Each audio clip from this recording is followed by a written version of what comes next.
नमस्कार, जोहार। आप सभी का स्वागत है एक बार फिर से आज की ताज़ा खबर के साथ, जो कि बुलेटिन समाचार के साथ आ रही हैं। चले कि रांची में तेज हवा के साथ हुई झमाझम बारिश तो नगर निगम की खुल गई पोल।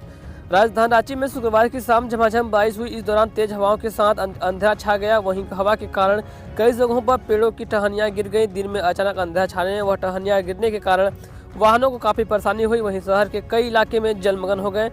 कई जगहों पर नाले का पानी सड़कों पर बहने लगा। सड़क पर पानी जमा होने से लोगों को आने जाने में काफ़ी परेशानी का सामना करना पड़ा।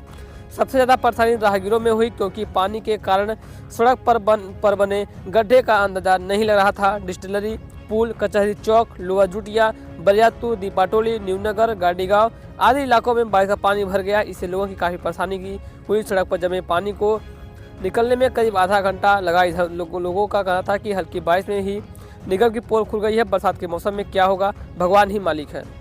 तो वहीं दूसरी ओर रांची के खादगड़ा व आईटीआई बस स्टैंड में 5 करोड़ से बनेंगे डिपो।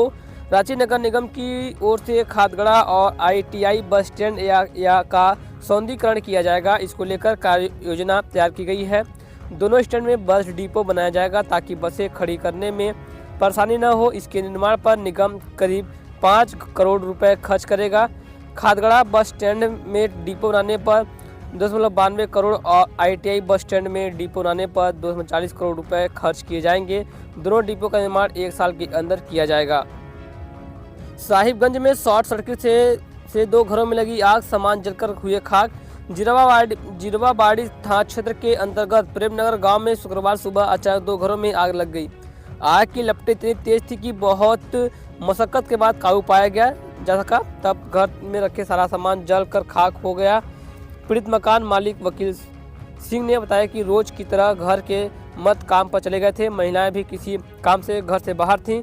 घर में सिर्फ बच्चे ही थे। कहा कि अचानक से शॉर्ट सर्किट हुई और घर में आग लग गई। आग की लपटें इतनी तेज थी, उस पर काबू पाना मुश्किल हो रहा था। आसपास के लोगों की मदद से जनरेटर मंगाया गया। तकरीबन 2 घंटे के कोशिश के बाद आग पर काबू पाया गया, पर तब तक घर में लगे 2 पलंग, 1 अलमारी, गद्दा, कपड़ा, गेहूं की 3 बोरी, घर के जरूरी कागजात और जमीन के पेपर, गहने आदि जलकर राख हो गए। नुकसान की अनुमानित कीमत तकरीबन 8 लाख रुपए बताई जा रही है।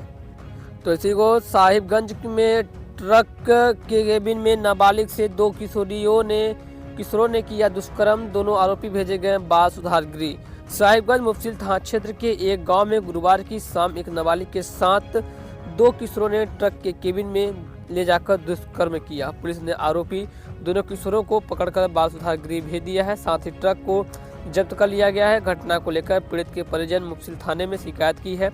मिली जानकारी के अनुसार किशोरी अपने घर के बाहर टहल रही थी, तभी 2 किशोर वहां पर आए और मुंह दबाकर उसे अपने साथ लेकर चले गए। किशोरी को रास्ते में खड़े ट्रक के केबिन में ले गए और दोनों ने उसके साथ दुष्कर्म किया। इसके बाद घर में कुछ न बताने की धमकी देते हुए उसे छोड़ दिया। किशोरी घर जाकर परिजनों को सारी बात बताई। इसके बाद परिजन शुक्रवार की सुबह मुफस्सिल थाने में दोनों किशोरियों के खिलाफ मामला दर्ज कराया। थाना प्रभारी अनुपम प्रकाश के बताया कि दुष्कर्म के मामले में 2 किशोरों के खिलाफ आवेदन मिला है। दोनों को पुलिस ने निरुद्ध कर लिया है। पूछताछ के बाद बाल सुधार गृह भेजा गया है। तो ऐसी वो साहिबगंज में राजमहल जिला परिषद निर्वाचन क्षेत्र की कड़ी सुरक्षा के बीच हुई पुनः मतगणना। 10 राजमहल जिला परिषद तो ऐसी वो साहिबगंज राजमहल जिला शिक्षा परिषद निर्वाचन क्षेत्र की कड़ी सुरक्षा के बीच पूर्ण मतगणना। 10 राजमहल जिला परिषद निर्वाचन क्षेत्र का पूर्ण मतगणना शुक्रवार को सुबह 9 बजे से राजमहल एसडीओ आरओ रोशन शाह, एआरओ भूमि सुधार उप सहमाता विमल सोरेन व जिला पंचायत राज पदाधिकारी कपिल कुमार की देखरेख में मतगणना कड़ी सुरक्षा के बीच विकास भवन के नज़दीक जिला पंचायत कार्यालय के ऊपरी तल में बने हॉल में शुरू हुई। सुबह 9 बजे से मतगणना बूथ नंबर 101 से शुरू हुआ, जो देर शाम 196 बूथों तक बने। 5 टेबल में मतगणना हुई। 2 टेबल आरओ व एआरओ व अन्य टेबल प्रत्याशी के मतगणना एजेंट के लिए लगाया गया था। एसडीओ ने बताया कि 23,129 बड़े मत की ठीक ढंग से मतगणना की गई। उन्होंने कहा कि रणधीर सिंह जो वर्तमान में चीफ सदस्य हैं, उन्हें 6,119 मत मिले थे। उनके प्रतिनिधि को 5,704 मत मिले थे। 415 मत से हराते थे। 20 राउंड तक मतगणना सीसीटीवी और पुलिस बल की निगरानी में हुई। देर रात रिजल्ट की घोषणा की गई।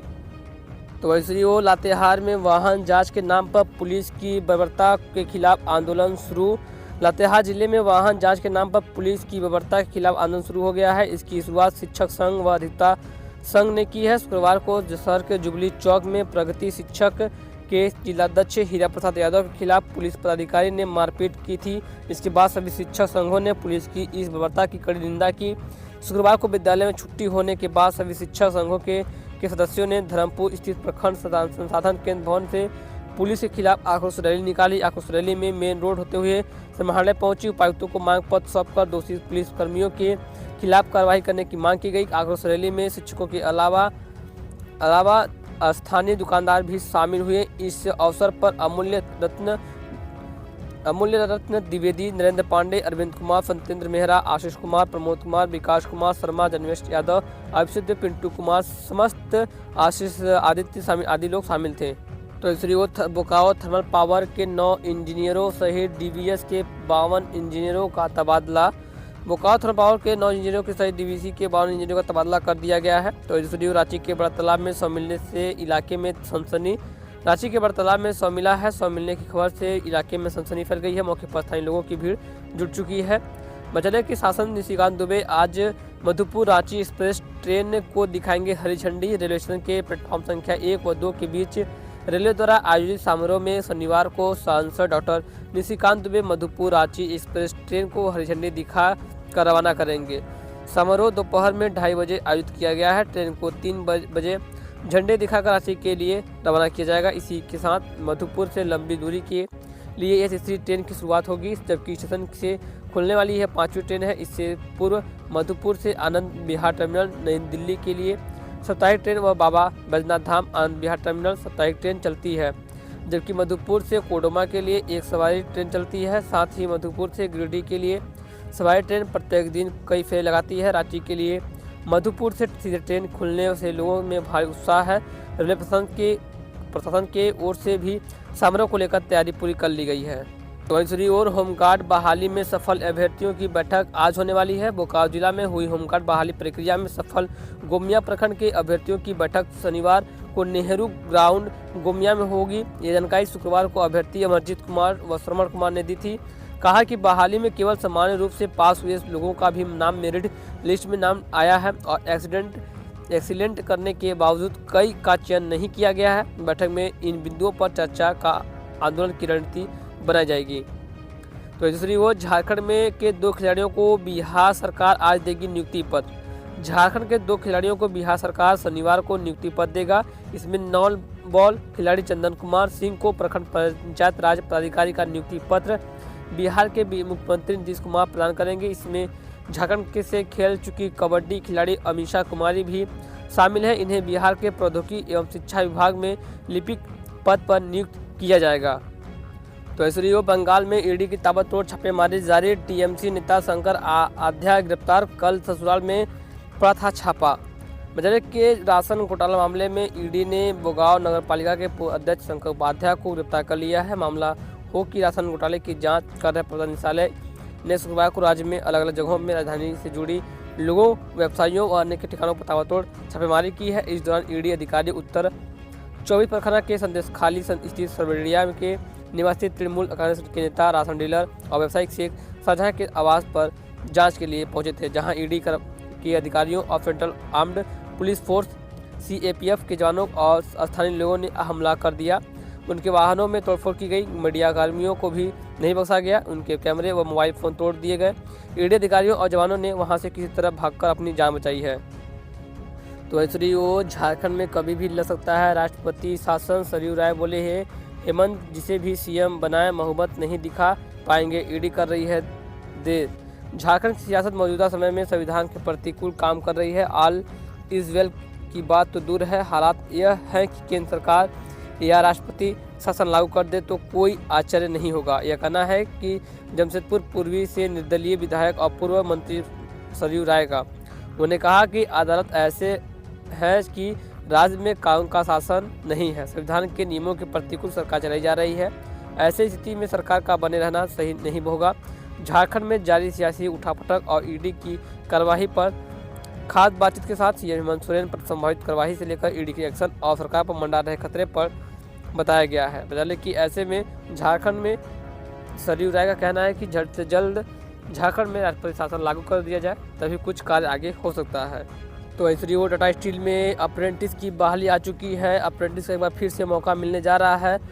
टाटा स्टील की ओर से शुक्रवार को एसटी युवाओं के अप्रेंटिस के लिए बाहर निकाली गई है। आदिवासी युवा कंपनी की आधिकारिक वेबसाइट के जरिए 16 जनवरी तक ऑनलाइन आवेदन कर सकेंगे। 8 फरवरी को उम्मीदवारों का एडमिट कार्ड जारी होगा। लिखित परीक्षा 14 फरवरी को होगी। चयनित की बहाली अप्रेंटिस एक्ट के तहत होगी। एक्ट के अनुसार चयनित उम्मीदवारों की 2 साल की ट्रेनिंग दी जाएगी। इस दौरान सरकारी नियमानुसार स्टाइपेंड मिलेगा। ट्रेनिंग खत्म होने के बाद टाटा स्टील के किसी भी ग्रुप की कंपनी में बहाली की जा सकती है। प्रशिक्षण के दौरान हॉस्टल और खाना सस्ते दर पर कंपनी उपलब्ध कराएगी। तो फिलहाल खबर बस इतना ही। कुछ की तमाम बड़ी खबर जो कि सुबह के समाचार के साथ आए थे, मिलती खबर पसंद खबर को शेयर कीजिए, लाइक कीजिए, पहली बार है सब्सक्राइब जरूर कीजिएगा। तब तक के लिए जय हिंद, वंदे मातरम।